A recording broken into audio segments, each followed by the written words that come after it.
So,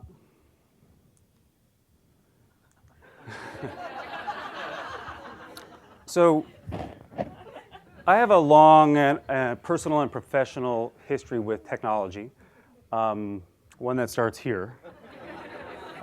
With the Commodore 64, I was very excited when my mom brought that home for us. I was in elementary school, and I was like immediately enthralled with its 5 1/4-inch floppy disk and its cassette deck that took like 15 minutes to load the little helicopter game I liked.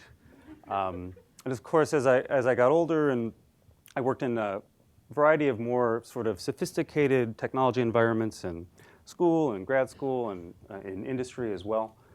And now as a teacher, I love bringing sort of mathematical experiences to students through technology to help them kind of create and explore and build.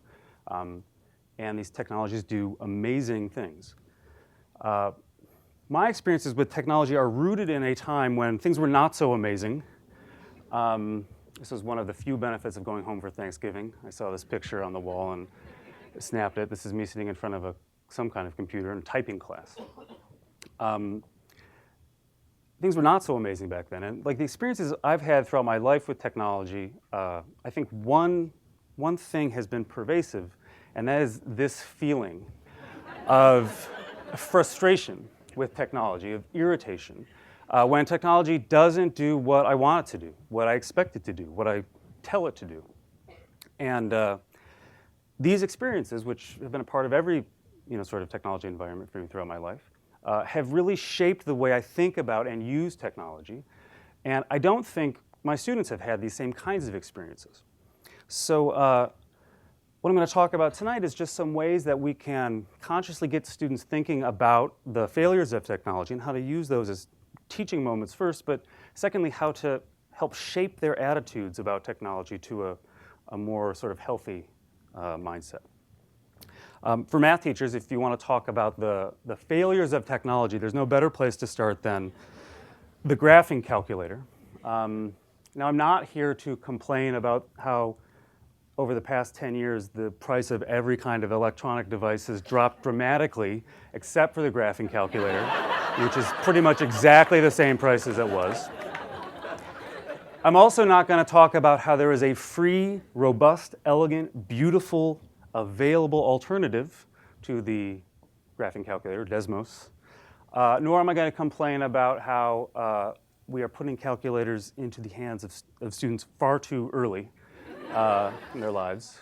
I'm going to talk about the rich variety of interesting errors that occur when students use this calculator to do math. If you've ever asked a student to graph a circle or a hyperbola, I'm sure you've seen these images. These are interesting errors. They're user errors, to be sure, but these are great opportunities to talk about the nature of function and relation, and of domain and range. If you graph these in Desmos, you'll just see beautiful graphs. You won't get these great questions, but here's another classic error. Years ago, this kind of error led me to sort of requiring that students earn a calculator license before they could use it on quizzes or tests. We all, of course, know that the sine of 6 pi is 0. The calculator, however, doesn't seem to know that. The calculator thinks it's 2e to the negative 13. And this is an interesting question, like why doesn't the calculator know the sine of 6 pi is 0? How is it interpreting the question, what is the sine of 6 pi, in such a way that this is the answer? I mean, Desmos knows the sine of 6 pi is 0. Even Google knows the sine of 6 pi is 0. So, like, what is going on in the calculator's mind that it doesn't know this? This is probably my all-time least favorite sort of calculator thing. I can't count how many of these I've seen on quizzes and tests. But again, this is a very interesting error. This is a demonstration of the calculator not really knowing about continuity. So, I mean, for the errors alone, the calculator is an invaluable tool in teaching calculus, because all of these errors are sort of calculus-type errors. This is the calculator trying to approximate a curve by a sequence of line segments and not understanding that, continuity is important for the intermediate value theorem. You can fix this in the calculator by going into dot mode, and you get this not so lovely representation, or you could just graph it in Desmos. Now, I love Desmos, but like all technologies, it has its own quirks, its own sort of interesting errors. In fact, one of the most interesting technology errors I've ever encountered was with this graph in Desmos. So I put this up on the board in my calculus class last year, and so this is a rational function. It should have a hole in the graph at -2, -1. And so the first question I ask the students is, where's the hole? Like, why don't you see it? Because usually, they would draw a little hole there. And so this is an interesting question just to kind of play around with this idea of continuity and about denseness. Like things are so densely packed there that you'd never see a gap just by taking a point out, right? That's the point of a removable discontinuity. But I suggested to the students that maybe it was just because we weren't looking closely enough. So I started to zoom in. And I zoomed in 4 or 5 times, and the kids quickly got the idea, and then they got bored of me zooming in. But that never stops me, so I just kept zooming in. And I zoomed in like 20 times or so, and then something amazing happened. We saw this. And this just blew our minds. Like, we had no idea what was going on. So at this very sort of small scale, you see this kind of behavior. Now, this has nothing to do with the function. This is all about how the graphing technology is interpreting the question, how do we plot the points that satisfy this equation? I ended up writing about this, and a couple of really cool conversations emerged, and someone who actually writes programming languages to do this sort of thing came by and explained that there's a very interesting mathematical model that programmers use called like integer arithmetic, or interval arithmetic, sorry, to handle these kinds of questions. And so this is sort of predictable behavior based on that. But again, another interesting sort of error. Graphing utilities are not the only things that fail in interesting ways. Of course, all the students use Wolfram Alpha. Some of them rely exclusively on it to do their homework in my calculus class because it's so great for evaluating integrals. When they get too dependent on it, I ask them to go ask Wolfram Alpha what number you cube to get -8, and then I ask them to explain to me why Wolfram Alpha thinks that number is 1 + I radical 3 and not -2. And this is the seed of doubt that I want to plant in their minds every time they go to Wolfram Alpha to evaluate integrals. This year I've been thinking a lot about, so this is part of my approach to technology, and this year I'm teaching a mathematical computing course, and I wanted to make a focus on sort of technology failures integral to that course. And I did that by giving them a bug project. So their project was to go create some sort of error. And they had a lot of experience programming at this point in Scratch. This is the language we were using. So they had maybe done 6 or 7 projects at this point. And so they had a lot of experience with failures to draw from. And the rules were it had to be simple, it had to be reproducible, and it had to sort of suggest a mystery. It had to be something that we wanted to figure out. And the results were great. Like this student early on in the unit had made a polygon drawing program. And for some reason, if the lengths were too high, the polygon got drawn like this, like it wasn't connected. It was sort of askew.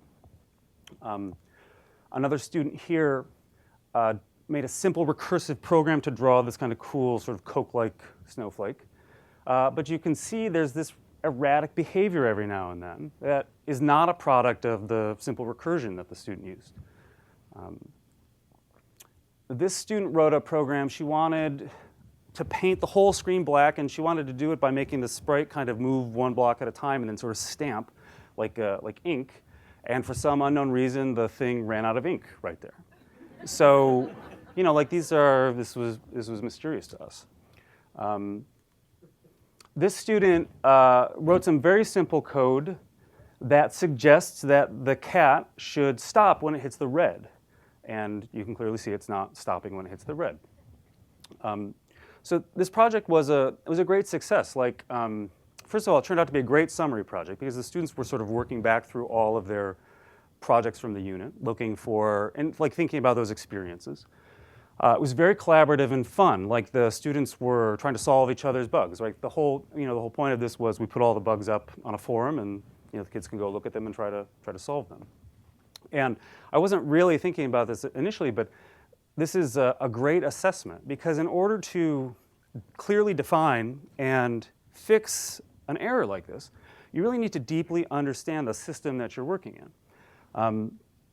And that's true whether the system is a programming environment or a hardware environment or just mathematics, right? Like you need to deeply understand the system in order to understand where errors come from and how to fix them.